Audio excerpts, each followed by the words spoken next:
नक्सलवाद। ठीक है, नक्सलवाद के बाद अलगाववाद। अलगाववाद अलगाववाद के अलावा हम देखेंगे क्षेत्रवाद। क्षेत्रवाद को ना देख करके हम आतंकवाद जैसे मुद्दों को चर्चा करेंगे।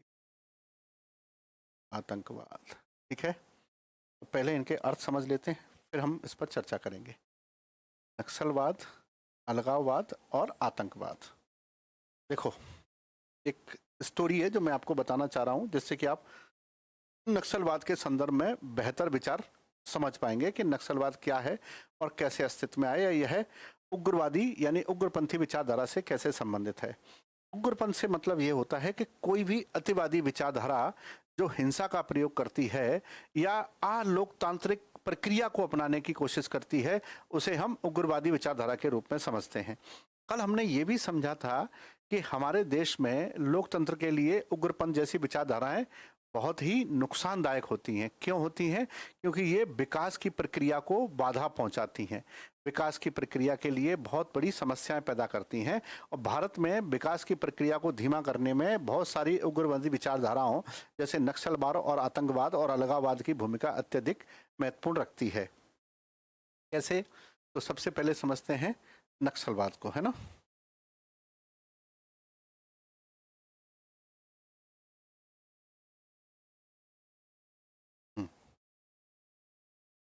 क्या है नक्सलवाद? तो सबसे पहले हम चलेंगे एक कंट्री में जिसका नाम है जर्मनी।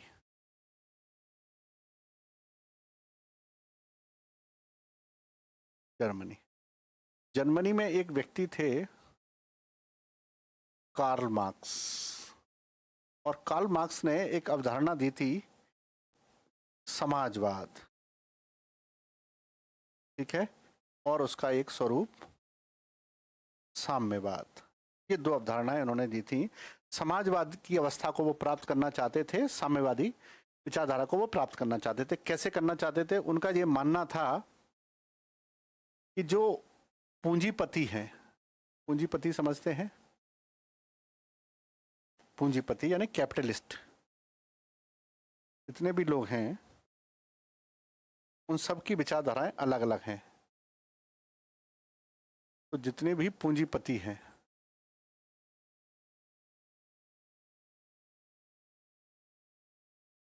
जितने भी पूंजीपति हैं, उनकी विचारधाराओं के संदर्भ में उन्होंने ये कहा कि उनके जो विरोधी होते हैं वो कौन होते हैं? मजदूर होते हैं, श्रमिक होते हैं। तो मजदूर और श्रमिकों के रूप में आय बराबर बराबर बंटनी चाहिए, ऐसा उन्होंने विचार दिया। और इस विचार को अपनाने के लिए उन्होंने मजदूरों से क्रांति करने के लिए कहा। तो मजदूरों की क्रांति के लिए उनको बहुत प्रमुखता जाना जाता है। कार्ल मार्क्स के कुछ विचार बड़े प्रसिद्ध हैं, जैसे ये परीक्षा में, धर्म एक अफीम है। अफीम है धर्म, ये किसने कहा? कार्ल मार्क्स ने। ठीक है। दूसरा कि वो धर्म में ज्यादा विश्वास करते नहीं थे। वो कहते मजदूर लोग एक क्रांति करेंगे, उससे पूंजीवाद समाप्त हो जाएगा और सारे संसाधन बराबर बराबर बंट जाएंगे, ऐसा उनका ऐसा मानना था। इसीलिए वो राजतंत्र के विरोधी थे, है ना। राजतंत्र के विरोधी थे, पूंजीवाद के विरोधी थे, राष्ट्रवाद के विरोधी थे। ठीक है, ये सब इसके विरोधी विचारधारा हैं। ये विचार 20वीं शताब्दी के प्रारंभ तक आते आते यहां से एक देश में पहुंच गया जिसका नाम था रशिया। तो रशिया में ये विचार पहुंच गया और रशिया में इसको अपनाने वाले लोग कौन थे? लेनिन थे। ठीक है, लेनिन ने मार्क्स के विचारों को अपनाया, जो आगे चल के क्या कहलाया? लेनिन और मार्क्स के विचार लेनिनवाद कहलाए, है ना। तो लेनिनवाद के नाम से उसको जाना गया, यानी लेनिन मार्क्स के ही फॉलोअर थे। लेकिन मार्क्स के विचारों में उन्होंने थोड़ा सा चेंज किया था, वो मैं आपको बहुत संक्षेप में बता देता हूँ। बहुत बड़ी कहानी है कि जैसे मार्क्स ये कहते थे कि स्टेट लेस होना चाहिए, कोई स्टेट नहीं होगी, कोई राज्य नहीं होगा, कोई किसी प्रकार का कोई चुनाव नहीं होगा, पूरी जनता मिलकर के शासन कर लेगी, ऐसा वो कहते थे। ठीक है, लेकिन क्या ये संभव था? नहीं। तो लेनिन ने कहा ऐसा संभव नहीं है, हम कार्ल मार्क्स के विचारों को मानते हैं, ऐसा होना चाहिए, लेकिन पूर्ण रूप से नहीं होना चाहिए ऐसा। उसके लिए कुछ लोगों को आगे आना पड़ेगा, क्योंकि किसी भी देश के सभी लोग बराबर बुद्धिमान नहीं होते हैं, जो लेनिन ने कहा था। तो लेनिन ने उसका एक नया स्वरूप विकसित किया, जिसे हम लोग साम्यवादी व्यवस्था के रूप में या लेनिनवादी व्यवस्था के रूप में देखने लगे। और इसी विचार ने रूस में क्रांति की 1917 में, और रूस में जार निकोलस के शासन को समाप्त करके यहाँ समाजवाद की स्थापना की। इसके बाद ये विचार धीरे धीरे करके कोई भी देश जो समाजवादी बन गया है वो ये चाहेगा कि मेरे आसपास के देश हैं वो समाजवादी बन जाएं। और ये एक देश था जिसका नाम था चाइना, है ना। तो चाइना में समाजवादी आंदोलन प्रवेश कर गया, यानी ये मार्क्सवाद ही था। अब ये मार्क्सवाद जब चाइना में पहुंचा तो इसको चाइना में सबसे ज्यादा कौन मानते थे? माओ। तो वहां पे जाके क्या हो गया, ये माओवाद के नाम से फेमस हुआ। माओवाद के लीडर कौन थे वहां पर चाइना में? माओ से तुंग। माओ से तुंग इसके लीडर थे। उन्होंने यहाँ पर इस विचार को और ही ज्यादा क्रूर बना दिया, क्योंकि वो व्यक्ति ये कहता था किसी भी राजनीति पर कब्जा करना है तो राजनीति बंदूक की ताकत, बंदूक की नाल में से निकलती है। तो वो कहता कि राजनीति तो बंदूक की नाल में से निकलती है, इसके लिए तो हमें ज्यादा कुछ भी वैसा विशेष मानने की आवश्यकता नहीं है, आसानी से सत्ता प्राप्त की जा सकती है। धीरे धीरे देखेंगे मार्क्स का विचार हिंसक होता जा रहा है, और वो एक चीज का समर्थन करता है, कुछ चीजों का विरोध करता है, कुछ चीजों का समर्थन करता है। इसके समर्थन में चीजें और विरोध में चीजें क्या हैं? तो मार्क्सवादी जो विचार है उसको हम लोग ऐसे समझेंगे, जैसे पूंजीवाद का विरोध, ठीक है। अब पूंजीवाद का जो विरोध करेगा तो वो किसका समर्थन करेगा? समाजवाद का समर्थन करेगा, ठीक है। इसके अलावा राष्ट्रवाद का विरोध, तो वो समाजवाद का समर्थन करेगा ही करेगा, ठीक है। निजी संपत्ति का विरोध करेगा, है ना। सार्वजनिक संपत्ति का समर्थन करेगा, पब्लिक प्रॉपर्टी का समर्थन करेगा। क्लियर है? तो यहां ये देखेंगे कि जो समाजवाद, वो कार्ल मार्क्स का है, कार्ल मार्क्स का सिद्धांत इसका विरोध करता है, इसका विरोध करता है, इसका विरोध करता है। वो केवल जिन चीजों का समर्थन करता है वो क्या है? समाजवाद है, सार्वजनिक संपत्ति है, इनका समर्थन करता है। और कहीं ना कहीं ये विचार धीरे धीरे करके सब जगह फैल गया। अब यहां से निकल करके यहां भी समाजवादी सरकार, साम्यवादी सरकार, और चाइना में भी दिसंबर 1949 में माओ ने एक सरकार बना ली, जिसमें माओ से तुंग वहां के राष्ट्रपति बन गए और चाउ एन लाई वहां के प्राइम मिनिस्टर बन गए। ये दोनों ही समाजवादी नेता थे। कहानी ये थी कि ये विचारधारा भारत में बहुत पहले से समाजवाद के रूप में चल रही थी, ये विचारधारा, लेकिन उस समय वो इतनी उग्र नहीं थी। अब हुआ क्या कि इसके दक्षिण में कौन सा देश है? भारत है, ठीक। ये है इंडिया। इंडिया, तो जो इंडिया था, इंडिया में जो विचार चल रहा था, इंडिया में आपको पता है लोकतंत्र की स्थापना हुई। इंडिया में लोकतंत्र की स्थापना हुई और इस लोकतंत्र में हमने मिश्रित अर्थव्यवस्था को अपनाया, ठीक है। ना तो हम समाजवादी देशों के गुट में गए, उस समय समाजवादियों का गुट रशिया था, यूएसएसआर, और जो पूंजीवादियों का गुट था वो अमेरिका का था, जो नाटो के साथ काम करता था, या नाटो उसका प्रमुख संगठन था, ठीक है। तो अमेरिका पूंजीवादियों का गुरु था और रशिया समाजवादियों का गुरु था। ये दो बड़े बड़े गुट थे, और उस समय हमारी राजनीति ने किसी में भी पार्टिसिपेट नहीं किया। हम लोग नॉन अलाइनमेंट पॉलिसी में आ गए, गुट निरपेक्ष नीति में आ गए। भारत में कुछ जो गरीब लोग थे उन्होंने समाजवादी विचार यहाँ पर 1925 से ही प्रारंभ कर दिया था, समाजवादी विचार।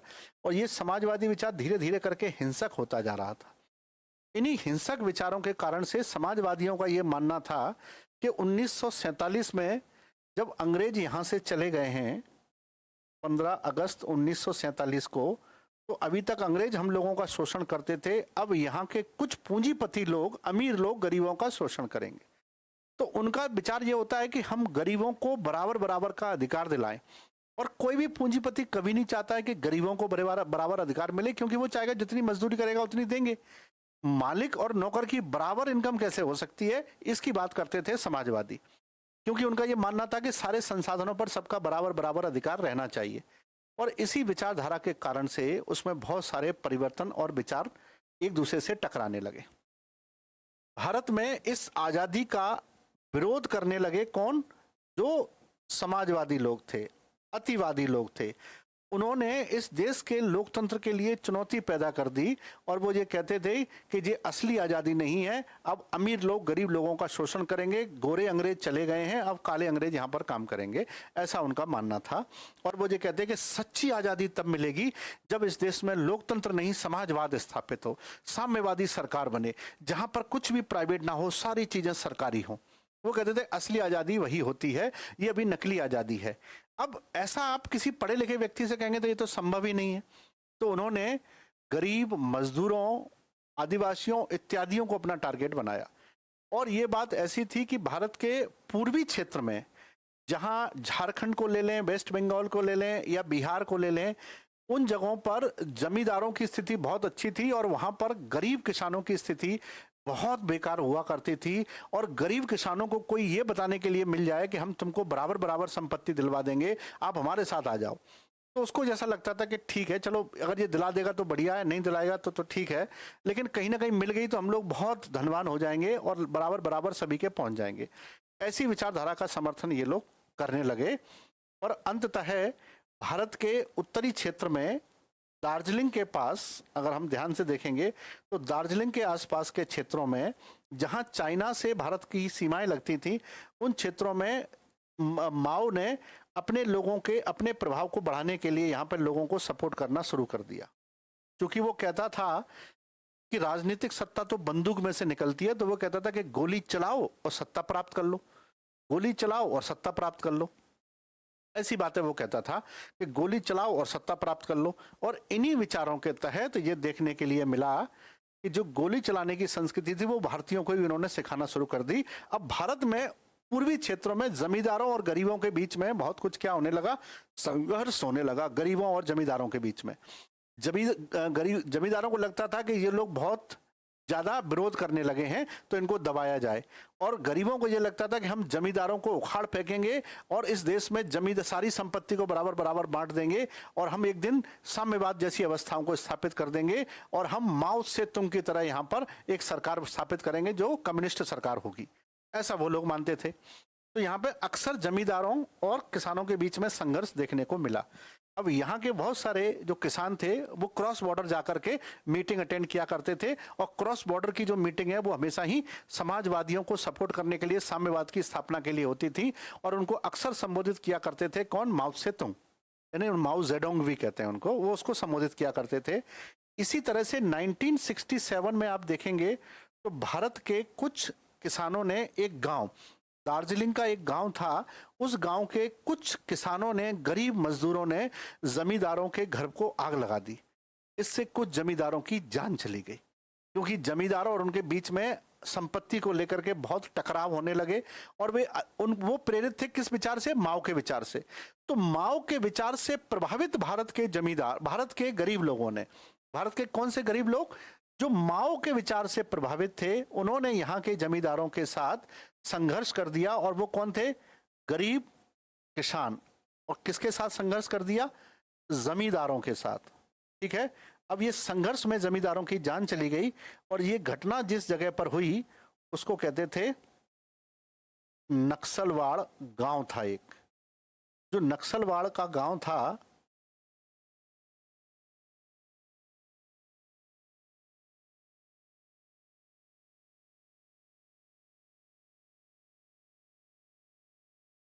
नक्सलवाड़, जो नक्सलवाड़ का गांव था, उस गांव में ये घटना घटी। तो जिस नक्सलवाड़ी गांव में जो घटना घटी, उसी घटना से प्रेरित दूसरे गांव के कुछ गरीबों ने भी अपने गांव के जमींदारों के गले काट दिए। उन्होंने भी जमींदारों को मार दिया और उनकी संपत्ति हथियाने की कोशिश की। इस तरह से वहां पुलिस हमेशा ही, उस समय देखा गया कि जमींदार, ये हो तो सब इलीगल रहा था, तो उन्होंने इनके खिलाफ कार्रवाई करना शुरू की। तो उनको ऐसा लगा कि पुलिस और जो प्रशासन है ये अमीर लोगों की हेल्प करता है और हम लोगों को ही कोड़े मार रहा है, जबकि हम तो सही कर रहे हैं, हम तो संपत्ति को बराबर बराबर बांट रहे हैं। क्योंकि उनके ऊपर जो विचारधारा काम कर रही थी वो कौन सी थी? माओवादी विचारधारा। यानी माओ के प्रभाव में थे कि गोली चलाओ, सत्ता ले लो, लोगों को मारो और सत्ता ले लो, और सब कुछ बराबर बराबर बांट लो। इस तरह से भारत के नक्सलवाड़ी गांव में एक विचार, माओवाद का विचार एग्जीक्यूट कर दिया गया। तो it was the execution of Maoism first of all in India in May 1967 by the some of the poor farmers. ये पुअर फार्मर्स थे, उन्होंने इस विचार को एग्जीक्यूट कर दिया। और जैसे ही ये विचार एग्जीक्यूट हुआ, जैसे ही ये विचार हमने देखा कि एग्जीक्यूट हुआ, तो एक गांव का विचार दूसरे गांव में भी चला गया। ठीक है, तो दूसरे गांव के लोग क्या कहते थे, ये ठीक वैसी घटना है जैसे अभी नक्सलवाड़ में हुई, बगल के गांव में हुई। फिर तीसरे गांव में ऐसी घटना हुई, तो वो भी कहते थे ये वैसी घटना है जो बगल के नक्सलवाड़ में हुई। तो यहाँ पे जो घटना जिन लोगों ने की थी वो किसके विचार से प्रभावित थे? माओ के विचार से। अगर माओ के विचार से प्रभावित थे तो इन्हें क्या कहा जाएगा? माओवादी। लेकिन भारतीय संस्कृति में ये घटना जिस गांव से घटी थी, वहीं से इन लोगों के लिए ये कहने लगे कि ये वही घटना है जो नक्सलवाड़ी गांव में हुई थी। और ऐसा विचार रखने वाले लोग, ऐसा करने वाले लोग, जो भी इस नक्सलवाड़ी गांव की घटना को फॉलो कर रहे थे या उसको सही ठहरा रहे थे, उनके विचार को नक्सलवादी विचार कहा गया। तो क्या आप ये समझ पाए कि how did Naxalism came in existence, कि नक्सलवाद कैसे अस्तित्व में आया? ठीक है, तो नक्सलवादी लोग क्या चाहते हैं? समाजवाद की स्थापना। और अगर वो समाजवाद की स्थापना चाहते हैं तो किस तरफ आएंगे? लेफ्ट विंग में आएंगे। इसलिए मैंने नक्सलवाद को कहां लिखा है? बाईं तरफ लिखा है। लेकिन मैंने नक्सलवाद को नीचे लिखा है। हिंसा का प्रयोग करते हैं, वो हिंसा का सहारा लेते हैं अपने लक्ष्यों की प्राप्ति के लिए, इसलिए वो लेफ्ट विंग में आए। समझ गए? तो मैं ये समझाने की कोशिश कर रहा था कि कार्ल मार्क्स का विचार धीरे धीरे करके जब रसिया में पहुंचा तो वो लेनिनवाद का रूप धारण किया। यानी मार्क्स किसके समर्थक थे? समाजवाद के समर्थक। ठीक है, साम्यवाद के समर्थक थे। वो चाहते थे कि एक वैज्ञानिक ढंग से समाजवाद यहाँ पर स्थापित हो और साम्यवादी सरकारें चलें। वो पूंजीवाद का घोर विरोध करते थे। और ऐसे ही विचार से प्रभावित कौन हुए? लेनिन। अब लेनिन जब वहां पे थे रशिया में, तो वहां पे जार निकोलस राजा थे, उनकी सरकार चलती थी, यानी राजतंत्र चलता था। और राजाओं का तो विरोध करते थे कार्ल मार्क्स। तो उन्होंने कहा था कि राजाओं की सरकार नहीं चलेगी, यहाँ गरीबों, किसानों, मजदूरों की सरकार चलेगी। और गरीबों, किसानों और मजदूरों की सरकार का नाम है साम्यवादी यानी कम्युनिस्ट गवर्नमेंट। और यहाँ पर आप देखेंगे एक क्रांति हुई, क्या कहते हैं उसको, मेंशेविक क्रांति हुई फरवरी और मार्च में 1917 में, और अक्टूबर नवंबर में जाकर के वहां पर हुई, जिसको कहते थे बोल्शेविक क्रांति। क्योंकि वहां पर दो कैलेंडर चलते थे, ग्रेगोरियन कैलेंडर और जूलियन कैलेंडर। तो 2 महीनों के नाम आते हैं। जूलियन कैलेंडर देखेंगे तो नवंबर है और ग्रेगोरियन कैलेंडर देखेंगे तो अक्टूबर है। 15 दिन का डिफरेंस है उस कैलेंडर में। इसलिए कहते हैं कि फरवरी मार्च में वहां पर मेंशेविक क्रांति हुई और अक्टूबर नवंबर में आकर के यहाँ पर बोल्शेविक क्रांति हुई। और इस क्रांति ने एक नया रास्ता अख्तियार कर दिया, नई चीज स्थापित कर दी, साम्यवाद के स्थान और रसिया में हो गई। तो मार्क्स के विचारों की सफलता हमको कहाँ दिखाई दे रही है? रसिया में।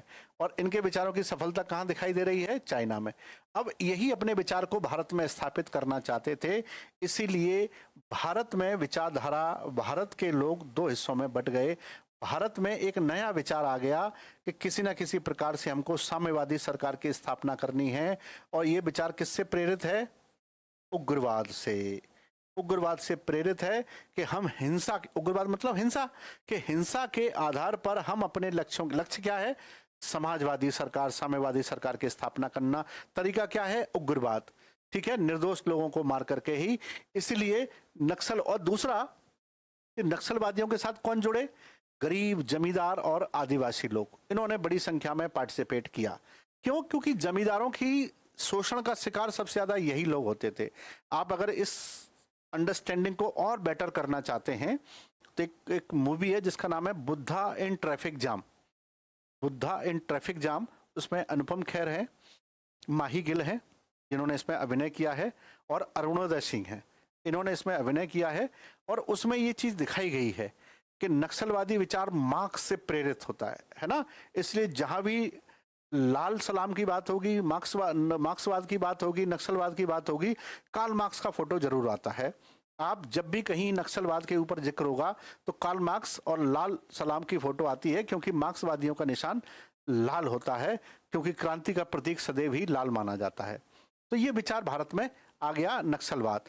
और ये नक्सलवादी विचार धीरे धीरे करके भारत के अनेक राज्यों में फैल गया। यही आपको पढ़ना है अपने सिलेबस के लिए। जो अभी तक तो मैंने नक्सलवाद की उत्पत्ति बताई थी, और ये उत्पत्ति मैंने कहां से बताई थी? बंगाल। ठीक है, बंगाल से क्या हुआ? राइज ऑफ नक्सलिज्म, नक्सलवाद का उदय हुआ। अब चूंकि बंगाल है, वहां पर आदिवासी हैं, तो धीरे धीरे उससे सटे हुए राज्य, कौन सा? बिहार। और उससे सटे हुए राज्य कौन सा? ओडिशा। ठीक, और उससे सटे हुए राज्य छत्तीसगढ़, छत्तीसगढ़, और उससे भी सटे हुए कुछ हिस्से मध्य प्रदेश। ठीक है, और चले जाइए महाराष्ट्र, महाराष्ट्र। ठीक है, और इधर तमिलनाडु के क्षेत्रों को टच करते हुए। तो भारत में ये देखा गया, चूंकि इनका निशान मैंने बताया था लाल, तो यहां से लाल, यहां से लाल, यहां से लाल, ये सारी की सारी व्यवस्थाएं किससे भर गई? लाल विचारों से परिपूर्ण हो गई। यानी यहां पर आप देखेंगे नक्सलवादी विचार तेजी से फैलने लगे 1967 में। और नक्सलवादियों का विचार कैसा होता है? लेफ्ट होता है। इसलिए जहां जहां लेफ्ट पार्टी का शासन था, वो इन विचारों का समर्थन करने लगे। नक्सलवादियों को लेफ्ट की पार्टियों से डर नहीं लगता, बस अंतर यह होता है कि लेफ्ट पार्टी है वो लोकतांत्रिक ढंग से चुनाव लड़ करके सरकार चलाती है, जबकि नक्सलवादी सरकार चुनाव लड़ने में विश्वास करते ही नहीं हैं, क्योंकि उनको ये मानना है कि डेमोक्रेसी सबसे खराब चीज है, इसलिए डेमोक्रेसी को हटाना है। यहाँ पर हमको एक नई सशक्त सरकार स्थापित करनी है, और ये सरकार किस फॉर्मेट में चलेगी? साम्यवादी स्वरूप में चलेगी, है ना, लेफ्ट फॉर्मेट में चलेगी, ऐसा उनका मानना है। इसलिए उन्होंने यहाँ पर इस व्यवस्थाओं को जन्म दिया, और वो लोकतंत्र के विरोधी हैं। इसीलिए वो क्या करते हैं? उनके टारगेट पर हमेशा कौन लोग रहते हैं? सुरक्षा तंत्र, क्योंकि ये नक्सलवादियों को समाप्त करने के लिए काम करते हैं। सुरक्षा, जैसे कि पुलिस, है ना, नेता जो लोकतंत्र का विरोध कर, क्योंकि नेता तो लोकतंत्र से ही बने हैं, और ये किसका विरोध करेंगे? लोकतंत्र का। ठीक है, तो इन सब का विरोध करते हैं, चुनाव प्रक्रिया का विरोध करते हैं। ठीक, शिक्षा व्यवस्था का विरोध करते हैं, शिक्षा का, और विकास का विरोध। विकास तो हो ही नहीं सकता है, जब शिक्षा नहीं देने देंगे तो विकास कैसे होगा? तो जब भी आप कोई मूवी देखेंगे नक्सलवादियों की, तो वहां आपको दिखाई देगा कि विकास नहीं होगा, शिक्षा नहीं होगी, चुनाव प्रक्रिया नहीं होगी, लोकतंत्र नहीं होगा, नेताओं से नफरत करेंगे। सुरक्षा व्यवस्था में पुलिस और सेना को वो अपने टारगेट पर रखते हैं। इस कारण से अगर ऐसी परिस्थितियां निर्मित होंगी, तो आप जानते हैं विकास नहीं हो सकता है। इसीलिए ये उग्रपंथी विचार हमेशा ही, उग्रवादी विचार विकास को कैसा कर देते हैं? धीमा या समाप्त कर देते हैं। इसीलिए विकास विरोधी होता है उग्रवाद। यही मैं आपको समझाने की कोशिश कर रहा था। तो ये पूरा का पूरा कैसा हो गया? लेफ्ट हिस्सा जो हमारे ईस्टर्न वाला जो पूर्वी हिस्सा था, वो कैसा कैसा इसकी ओर पूरा का पूरा भर गया। इसलिए कहने लगे ये भारत का क्या बना? रेड कॉरिडोर, इसको कहते थे red corridor. Red corridor, red corridor का मतलब क्या है? नक्सल प्रभावित क्षेत्र, नक्सल प्रभावित क्षेत्र को क्या कहा गया? रेड कॉरिडोर कहा गया। अब ये रेड कॉरिडोर तमिलनाडु के पास से शुरू होकर के महाराष्ट्र के गढ़चिरौली में बहुत बड़ा अड्डा था, छत्तीसगढ़ के दंतेवाड़ा में, बस्तर में, जगदलपुर में, इससे होते हुए कुछ मध्य प्रदेश के जिले बालाघाट, मंडला इत्यादि से होते हुए वो बिहार और बंगाल के क्षेत्रों में फैला था। अब यहाँ से हमको एक आइडियोलॉजी मिली कि जो नक्सलवादी विचार थे वो जमींदारों का विरोध करते थे, जैसे मैंने यहाँ लिखा भी है। और किसका विरोध करेंगे? वो जमींदारी का। जमींदारी से उनको नफरत है, जमींदारों को मारेंगे। और नक्सलवादी लीडरों ने इन सबको बढ़ चढ़ करके, नक्सलवादी कुछ नेता ऐसे हुए जैसे चारू मजूमदार हुए, कानू सान्याल हुए, ये लोग चेयरमैन माओ को अपना लीडर मानते थे। भारत में नेहरू जी जैसी सरकार जैसे बनी थी, उन लोगों को नहीं, वो ये कहते थे कि हमारे असली हीरो माओ हैं, क्योंकि माओ से मिलना वो अपना इतना सेंटीमेंट से जोड़ते थे। और जनता को उनके मैसेज ऐसे होते थे कि असली नक्सलवादी वो असली नक्सलवादी है ही नहीं जिसका हाथ खून से रंगा ही नहीं। और दूसरा कि भाई गोलियां उनके पास होती नहीं थी क्योंकि गरीब आदिवासी थे, तो वो अपने दांते, दांतरी, आरी, कुल्हाड़ी, हसिया, इनसे ही लोगों को मारना पसंद करते थे। और उनका मानना था कि पूंजीवादियों को मारो, उनकी गर्दन काटो और उनकी मुंडी को उनके दरवाजे पर टंग दो और उनके ही रक्त से लिखो उस पर क्रांति या लाल सलाम नक्सलवाद। ऐसी बातें वो चेयरमैन माओ जिंदाबाद, माओवाद जिंदाबाद, ऐसे विचार यहाँ पर होते थे। इसलिए ये क्षेत्र पूरा का पूरा किससे जुड़ा हुआ था? उग्रपंथ से घिरा हुआ है, उग्रवाद से प्रभावित क्षेत्र था। और उग्रवादी कौन सी विचारधारा से? नक्सलवादी विचारधारा से ये पूरा का पूरा क्षेत्र प्रभावित था। जैसे किस नाम से जानते थे? Red corridor.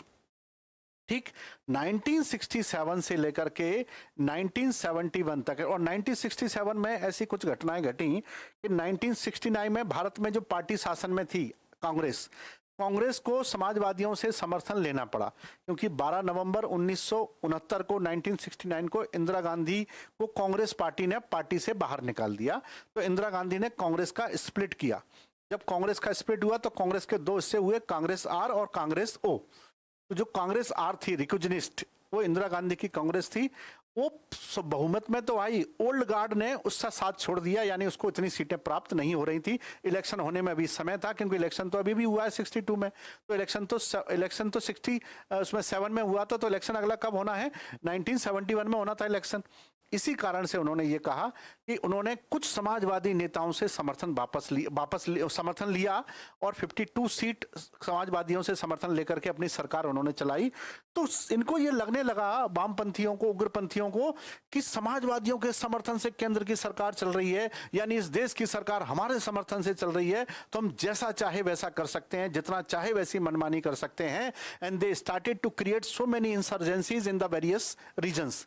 1967 से 1970 तक आते आते इन्होंने पूरे देश में बहुत सारी जमींदारों को मारा, बहुत सारी संपत्ति को लूटा और इस देश की सुरक्षा को, विकास को एक बड़ा डेंट लगाया नक्सलवादियों ने, यानी नक्सलवादी रूपी उग्रवादियों ने एक बड़ा डेंट लगा दिया। उसी डेंट को ठीक करने, अब चूंकि केंद्र की सरकार कुछ कदम नहीं उठा पा रही है, उन्हें पता है कि अगर हम नक्सलवादियों के खिलाफ कोई बड़ी कार्रवाई करते हैं तो हो सकता है क्या करें, हमारे जो लेफ्ट पार्टी के लोग हैं वो अपना समर्थन वापस ले लें, क्योंकि चोरी छुपे लेफ्ट के लोग नक्सलवाद को समर्थन करते हैं। वो नक्सलवादियों से बस फर्क इतना है कि वो चुनाव नहीं लड़ते हैं और वो चुनाव लड़ते हैं। इस कारण से 1971 में इंदिरा गांधी ने प्री इलेक्शन की घोषणा करी और 1971 में जब इंदिरा गांधी बहुमत से सरकार बनाई तो फिर उन्होंने माओवादियों के खिलाफ, नक्सलवादियों के खिलाफ एक अभियान चलाया। और उस अभियान के फलस्वरूप हमको ये देखने के लिए मिला कि जिन नक्सलवादियों ने जो हाहाकार मचाया था, इंदिरा गांधी ने एक एक करके उनको ठीक करना शुरू किया। जहां वो लिखते थे माओवाद जिंदाबाद, वहां लिखा गया इंदिरा जिंदाबाद। इंदिरा जिंदाबाद के नारे लगाए गए और बहुत सारे नक्सलवादियों को पकड़ करके जेल में डाला गया। बहुत सारे नक्सलवादियों की जेल में मृत्यु हो गई, कुछ नक्सलवादियों को सजाएं सुनाई गई और उन पर ये आरोप लगाए गए कि आप इस देश की सुरक्षा के लिए खतरा हैं। ठीक है, तो वहां से नक्सलवाद के विरोध में कार्यवाही धीरे धीरे करके चलने लगी। और उसके बाद देश की राजनीति में ये दोनों पक्ष, जो मैं आपको भी बता रहा था, लेफ्ट और राइट वाले जो जितने भी पक्ष थे, ये सब ये कहीं ना कहीं नक्सलवाद को कहीं ना कहीं मामलों में सपोर्ट करते हैं। इसलिए मैंने इसको इस तरफ लिखा है। और ये नक्सलवाद के विरोधी हैं, ये नक्सलवाद को समाप्त नहीं पसंद नहीं करते हैं, क्योंकि ये राइट विंग के लोग हैं। इसीलिए आप नोटिस करेंगे कि भारत में जब से बीजेपी की सरकार आई है, और काफी समय के बाद पूर्ण बहुमत की सरकार आई, 1984 में राजीव गांधी की सरकार आई थी पूर्ण बहुमत की, उसके बाद ये सरकार आई है पूर्ण बहुमत की। इस कारण से सिंस 2014 से लेकर के जब से बीजेपी सरकार में है, तब से फिर दूसरे चुनाव 19 में हुए और तीसरे चुनाव 2024 में हुए। इन सारे चुनावों के बाद बीजेपी की लंबे शासन के बाद से धीरे धीरे करके नक्सलवाद की जो व्यवस्थाएं हैं वे कमजोर होती गई हैं। इस प्रकार से कमजोर ये क्या है, जैसे जैसे सरकार अपना कार्यकाल बढ़ाती गई और नक्सल विरोधी गतिविधियों को अंजाम देती गई। अमित शाह ने अभी 2 महीने पहले भी मीटिंग ली थी और कहा था कि हम किसी भी तरह से नक्सलवाद से निपटने के लिए ये कार्यवाही करेंगे। और आपको पता है कि नक्सलवाद से निपटने के लिए बहुत सारे लोगों को ये ट्रेनिंग दी जा रही है। जैसे एक बड़ा फोर्स हमने बनाया, कल भी मैंने आपको समझाया था कि एक फोर्स है हमारे पास, COBRA, combat battalion resolute action, ये उसका फुल फॉर्म है। और ये किससे निकला है? CRPF से निकला है। ठीक है, स्पेशली ट्रेंड है किसके लिए? नक्सलवादियों के लिए।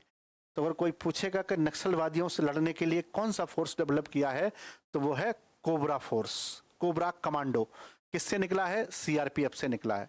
ठीक है, फुल फॉर्म क्या है? Combat battalion resolute action. ठीक, मध्य प्रदेश की पुलिस ने भी नक्सलवादी घटनाओं से निपटने के लिए क्या किया है?